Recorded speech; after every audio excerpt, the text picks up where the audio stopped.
Here we are again with another edition of On the Marquee, and my name is John Ballantyne, and I want to thank our sponsors for this edition, Joe and Terry Malis. Our guest today, I think everybody has seen on stage, at least within recent years. She has graced the Playhouse stage in many productions, such as Titanic the Musical, Sweeney Todd, The Secret Garden, August Osage County, and many, many more. And I am talking about Stephanie Cambro. Welcome. Thank you. It's great to be here.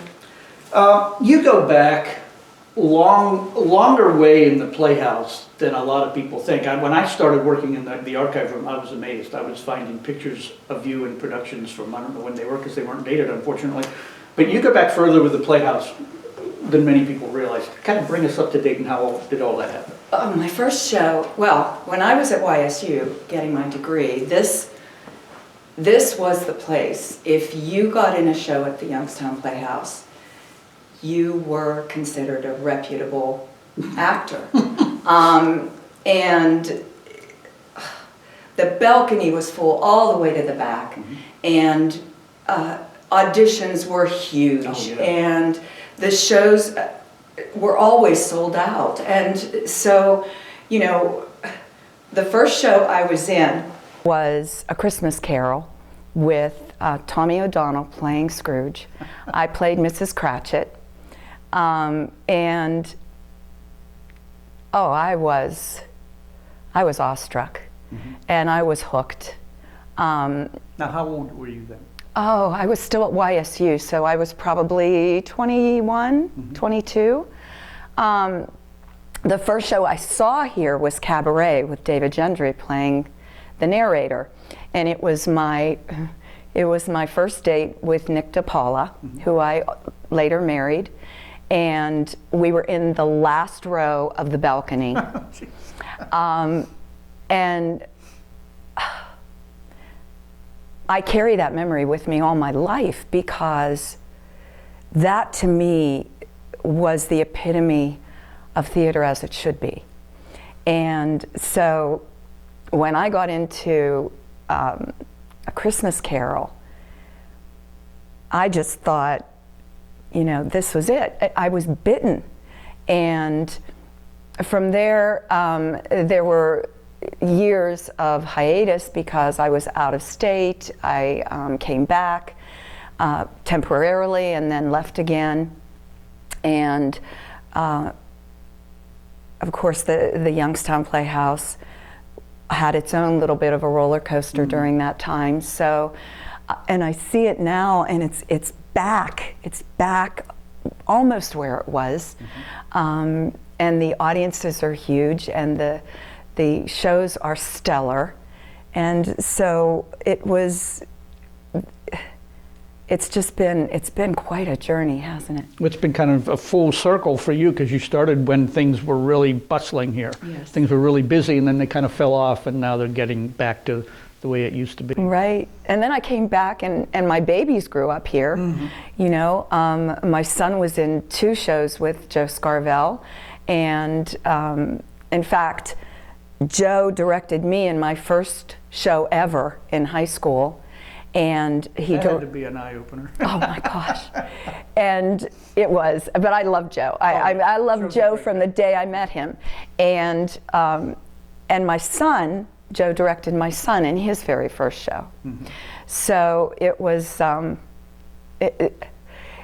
you sit and you think about the lives and how they travel in and out of your existence, and how they touch areas of your life that make you better. You know, not as an actor, not so much as an actor, but as a human, which contributes to acting, because that's all life experience, right? So, yeah, so just these lines and this butterfly effect that I still think about, and I get chills, you know? So, yeah, it's always been, this place always has held my heart, you know, and I've done shows at all different places, but I always come home. Well, you have done, a lot of the roles you have done have been a lot different, different kinds of characters. The bigger woman in Sweeney Todd, and the Titanic role, and just the August Osage, which was, I think, one of your best things you've ever done. What do you look for in a role? What does a role have to have for you to even consider doing it? It has to be challenging.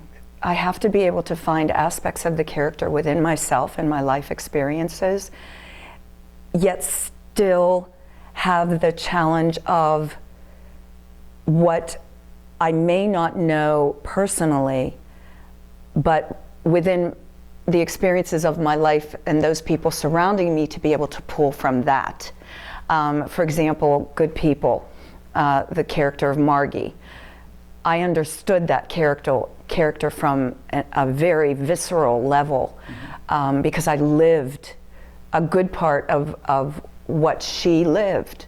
And then there were choices she made that I never made, and I couldn't ever think I would make. And so there I had to place myself in situations that I had come across in my life that I remember other people choosing, what their choices were and how that determined their futures. And I used those ideas and tried to make them real. So that challenge for me in a character just excites me. I don't want it to be easy. I want to be able to walk away completely spent. I want someone to be able to walk up to me afterwards and say, oh my gosh, that's not you. That was not you. How did you become that person? And that to me is the greatest compliment. Right. Because I think the gift an actor has is the ability for people that they love, family members, best friends, children, husbands, spouses, to be able to look up on stage and see that person and not know who they are, other than who they're trying to portray. Well, it's immersing yourself in the character. Totally. Yes, yeah. Yes, and it's frightening. I mean, It can be, yeah. In some of the characters, like August Osage County, it was extremely frightening because you go to a place that you hope to be able to rise out of, and walk out the door and be yourself, but you're never really yourself because it impacts you, Right. and you carry that with you the rest of your life. Well, plus in the time span that you're doing that character, sometimes some people never really get out of that character while they're doing it entirely. Right. And that can be scary also. Yes, and it truly can, especially if you're doing what you're expected to do, and it's called excess within control. You just go right to that edge, and you just don't completely jump. Because you lose control at that point. You have to stay in control. So, but it's getting to that edge, and that takes, gosh, years. I remember back not going to that edge and staying safe. And it wasn't until I did that I was able to look in retrospect and go, oh my gosh, I wish I could do that again. I wish I could go back and redo. Exactly. And even some of the best shows that I felt the best about, goodness, I go home and I'll go, why did I do that way? I need to think this through, And then you have that ability the next night to approach that whole situation from a completely new and different Well, that's the great thing choice. about live theater. Yeah. Every performance is different. Right. It's the same character, same show, every performance is different. Yes, and you have to, and I think the older I've gotten, I've realized that I can't just keep beating myself up about it, and saying, why did I do that? Oh my gosh. No, it's okay. It's okay, because now I can make a different choice. And it may lead me in a totally different place, in a different way. It may get a different reaction from those I'm on the stage with. And it's a risk you take. Sometimes it works, sometimes it doesn't, But it's the most fun. Well, this kind of leads into my next question, and that was, and you kind of touched on it a little bit in your response there. What are some of your most memorable moments on stage, either here or other places? Oh, well, I think the scene in August Osage County when I totally lose control and attack my mother, Barbara, who was played by Molly Galano. And I never knew. I had to be careful because the scene had to be choreographed because it was violent. Right. And Maz was very meticulous about making sure that every movement was safe for both of us. So within the confines of that, I had to find that rage within myself. And there were a couple nights when I would walk off stage and I just couldn't catch my breath, and I was a heartbeat away from just totally breaking down, but I couldn't because, you know, I had another scene. Right. And just not being able to catch my breath from that overwhelming rage that was so real. Oh, it was. Yeah. You know, to me, that I had to, and I would look in the mirror and I'd go, Lord, you know, this is not me. I'm not this person. And I had to tell myself that after every night in order to like myself. Mm-hmm. Because there was so much about my character that was broken and hurting. And the choices that I made for my character was to express all that hurt and all that guilt and all that brokenness into pure anger. But I had to express the anger in such a way that the audience, that wasn't all the audience saw. Mm-hmm. So there were moments that had to be soft and gentle so that the audience just, at the end, were just as exhausted as I was. And then I felt, okay, yeah, that was good. Well, that scene really worked because, I mean, as an audience member, you knew that this was building to something. Correct. Because the tension was there throughout the whole show. And then when it got to that point, I mean, you could almost feel the tension in the audience as it was happening. It was. And there were some nights the audience was very vocal. Mm-hmm. And it was really neat to have elicited that kind of response from that distance. We'll take a quick break. I want to thank again our sponsors for this edition, Joe and Terry Malis. You have seen the Playhouse over the years that you've been here go through, as you referred to it, kind of a roller coaster, and it has been a roller coaster. It's been times of great prosperity. There's been times of great trouble and great, problems here. How have all those things kind of combined together to make this a stronger organization, do you think? Oh my goodness, well, every what we deem negative experience in our life can be interpreted that way and lived that way, or you can look at that and say, okay, why did that happen and what can I learn from it? So, yeah, there were hills and valleys, right? And so why not choose, and I think that's what the family here did, is choose to say, okay, here's what happened in this situation when we were in a valley. Let's make better choices. Let's make different choices going forward and learn from those situations that ultimately didn't benefit the Youngstown Playhouse and those people involved, without any judgment, without throwing the baby out with the bathwater, if you will, right? Just deciding to take what happened, accept it for what it is, and learn from it, rather than, take out a whip and beat up all these people that are presumed to be involved or surrounding whatever situations that caused us to get into that valley. Mm-hmm. So, and that's, I think, what happened. The choices were positive. Mm-hmm. And I think those people then that were in positions to lead knew that. And the boards brought people on that thought that way. And so that's why I think that we are at a height that we are now, and I can only see it moving in a positive direction. You know, I think Jimmy is just a gift, gift to this place.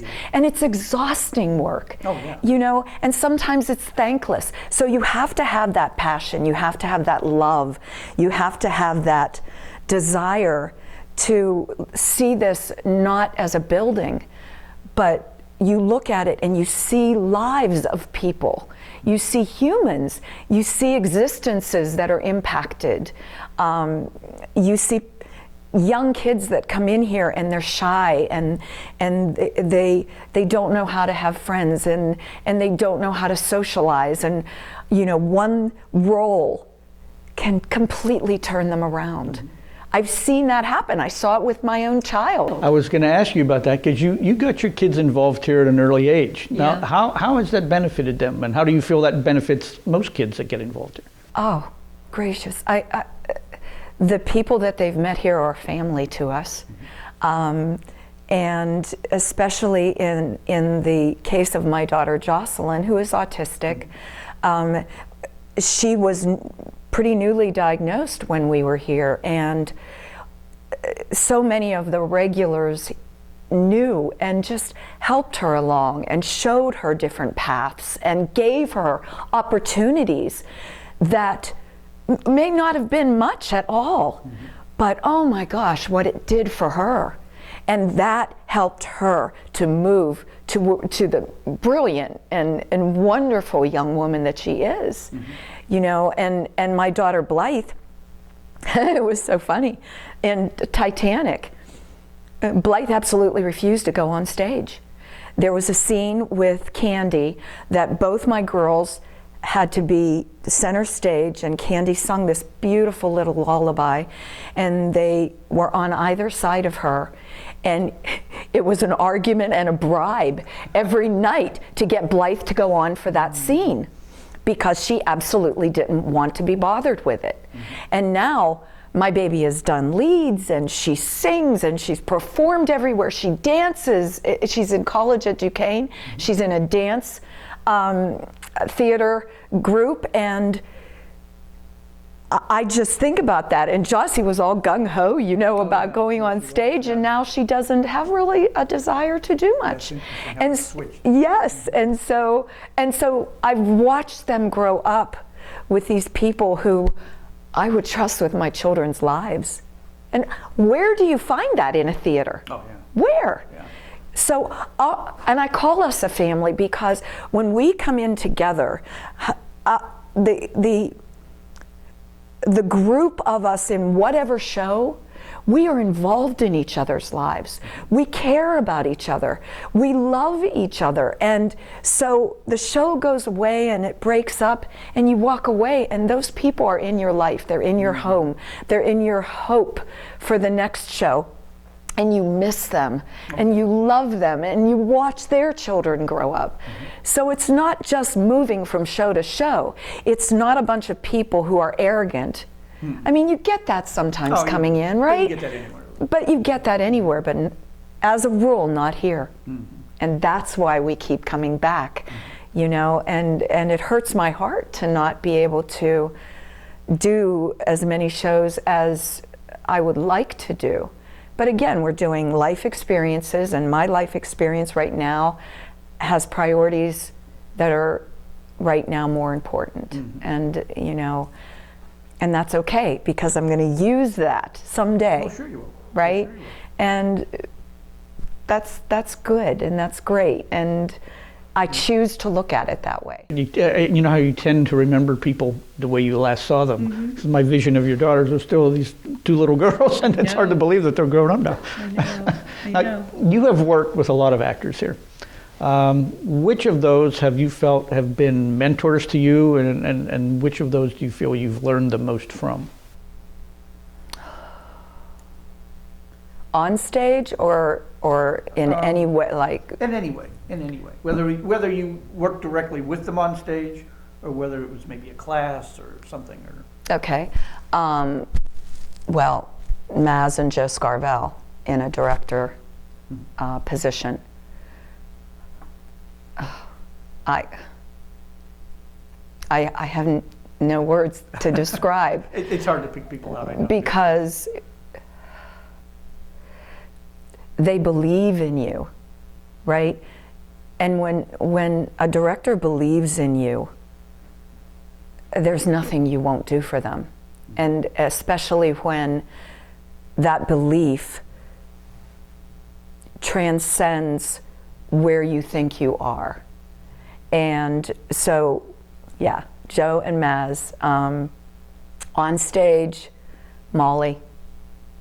I would walk across stage in a paper bag, and with her, because it would be magical. The same thing with John Cox and Brandy Johanches and Terry Wilkes. I just, the memories I have. And God rest his soul, David Al Hatton. Yeah, we miss him. I had the honor of doing so many shows with him, and he had an ability and a naturalness that I've never seen the likes of. And Johnny Picano. He's not on stage near enough. No. I was just going to say he's just not. He needs to do so much more, because there is such a purity to him. And Candy, the same thing. They both are so young to be able to portray the pain that I've seen them so naturally portray. And knowing them and loving them is almost as if they're my children. I know that pain comes from a very real place, but it's such a double-edged sword, because as a mother, and I look at them and I love them from a mother's standpoint, my heart breaks. But as an actor, I look at them from an acting standpoint, and I walk away and I think, oh my gosh, I just had a magical moment. I have to write this down. I have to remember what I saw, you know. The list could go on and on and on and on, because you bring out the best. This is what I do. I decide, and this is my desire, to bring out the best in whomever I'm on stage with. And if I can't do that, then I'm undercutting my job on that stage. I'm not doing something right if I can't bring out the best in whatever actor I'm working opposite. And oh my, there are so many. There are so many. What, I think every actor has a short list of what I'm going to ask you here. What roles that you haven't done would you like to do? Oh my gosh. Oh Lord. I would love to do Streetcar Named Desire. I would, and you know, I go home and I sit down and I think about these shows, and I think, and I get into this self-deprecating mode where I think, oh, I'm too old for that, or oh shoot, that time's passed, you know.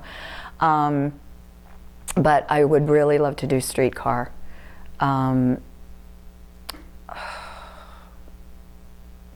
I can't think on the spur like that. I apologize. I would have to look at a show and go, oh my gosh, I would love to do that. I know there was one, Sweat, that I read that floored me. I would love to think about that. But please understand, I, for so many months, oh my gosh, it's almost been 2 years now. I haven't been in actor mode. I've been in mom mode. I've been in daughter mode. And so I don't allow myself to go there, because it brings out a sadness in me. And I can't, I have to keep myself focused on right now what I have to do. And that involves sacrifice. And it is what it is for right now. It is. Every actor has some favorite stories of things that have happened on stage or in shows they've been in. Do any come to mind? Oh, gosh. Well, I mean, I'll never forget Sweeney Todd. You know, my costume was just rags, and it never failed. If anybody needed to know where I was, they just had to follow the trail of pieces of my costume. You're a Good Man, Charlie Brown. We had so much fun with that because, and this is one of the things that I absolutely love about doing shows where the actors have a voice. I mean, truly have a voice in where everything is going on stage and so on. And in that case, I had to climb up on this huge couch because we were all, of course, children, so everything was big. And I went up to Sarah Klemenko, who directed it, and I said, Sari, I said, how about if I get ruffled underwear and just put big ruffles at, you know, and Pistache was, Pat Patacchia was costumer, and she said, sure. So I went to Pistache and I said, can we put big ruffles, if I get a pair of ruffly underwear, can you put big ruffles on the backside? I said, I have an idea. And I didn't say any more than that. So the first night of costume, running in full costume, the scene came and I had to climb up on the couch. And I had already established that I was going to, as a 4-year-old, have trouble, you know, climbing on the couch. But I had the ruffled underwear on and nobody knew. And so I climbed up on the couch and whoever was in the audience just roared because all you saw was this ruffled underwear climbing up, and it worked. And yeah, so I mean, it's kind of again a double-edged sword, because people would come up to me afterwards and they go, oh my God, that scene when you climbed up on the couch and all we saw was your underwear. and so I think, okay, that's a moment, that was a moment, and that's how I choose to think of it. But it was moments like that, you know. It was, oh gosh, it was the last scene in Titanic, and it was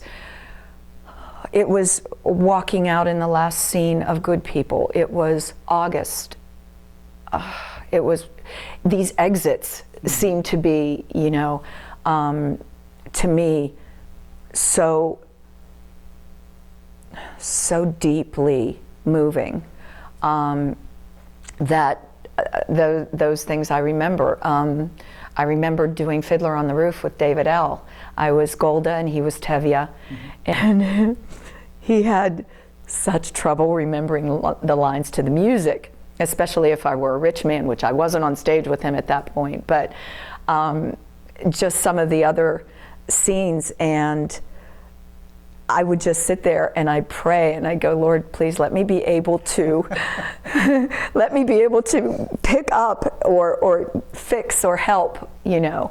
And then we'd laugh about it so much. And just silly little things, taking a drink and something spilling, or, you know, playing whatever might have happened that's human in that scene, and just making it be a part of. As we look back at the 100 years, we're approaching 100, we're at about 95 right now, and you look back at what the Playhouse has meant to the community, the participation back in the 30s, the 40s, the 50s, and what can the Playhouse continue to do, you feel, to become more and more a part of the community? And I know part of the problem is there's so many theaters now that there didn't used to be. Right. It used to be the Playhouse was the only game in town. Yes. What can they continue to do to increase their presence in the community even more than they are? There is so much talent in this area. There's so much talent. And so it's a good thing that there are theaters where these people can go and, you know, hone their craft.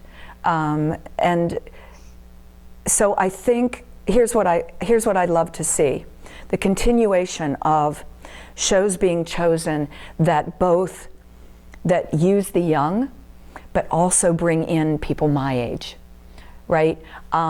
Doing shows that are cutting edge, not being afraid to bring out in the public eye something that may make you cringe, or may sit with you for a few days after you leave, you know? I think I would love to see more offered to the youth. You know, get those young people in, get those little shy ones in that don't have any stage experiences, and give them a chance, give them a place. I know that I will continue to see this atmosphere to be family-like, in the sense that, you know, parents can come and they can leave their children here to do a show, and they know they're going to be cared for. It's going to be a safe place. But by the same token, it's going to be a place where these are human beings. Right. You know, these are people who will cuss, who you know, have lifestyles that may or may not be in what some people consider in the norm, right? But doesn't that open our world up? You know, it needs to continue to be a place of acceptance, unconditionally, you know? And I believe it will be. I truly do. I think we will grow with our theater, where theater is going, the directions it's moving. I think we'll grow right along with it. I just, and that gives me hope in this place of my valley right now as an actor, knowing that when I'm able to make the choices to want to do shows again, there will be opportunities. I think there will be. I think there will be, because I think what Jimmy is doing, I think, is moving the Playhouse right now in the right direction, and the direction it needs to go. Well, Steph, I want to thank you for coming in. Always good to see you and spend time with you. Yes. And we'll hope to see you on stage again very soon. Thank you. Thanks for being with us for this edition of On the Marquee, and we will see you next time. Take care.